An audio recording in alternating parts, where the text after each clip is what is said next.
确实，这个苏力台风真的是来者不善哦。气象专家警告，苏力台风将会夹带超过17级的破表强风直扑而来。那么这17级的强风到底有多厉害呢？其实不知道您记不记得哦，去年这个天平台风就曾经刮起了17级风，结果把兰屿的加油站整座都吹垮了。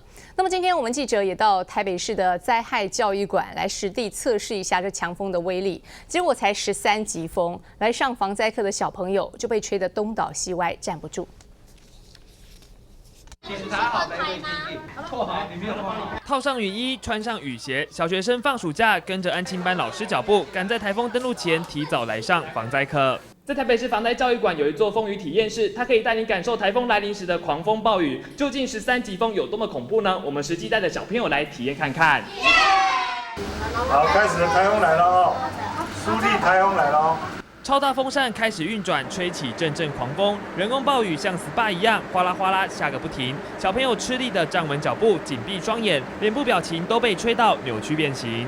真的好像台风的威力，感觉很像自己快被吹走的样子，有点刺痛，哪里刺痛？因为水会喷到眼睛里面。因为风会不会很强？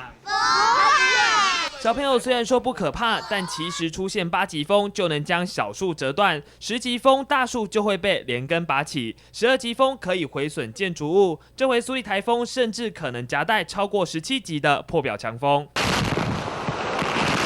一旦出现17级风，等同一个人要承受500公斤风压，每小时风速超过202公里，海面上巨浪滔天，威力惊人。回顾去年天平台风就刮起17级风，卷起10米大浪，狂扫兰屿，巨大的土石堆冲进民宅，全岛满目疮痍，连加油站坚固的机具设备也几乎被夷平。兰屿也出现过这样17级的强阵风，几乎是整个岛屿。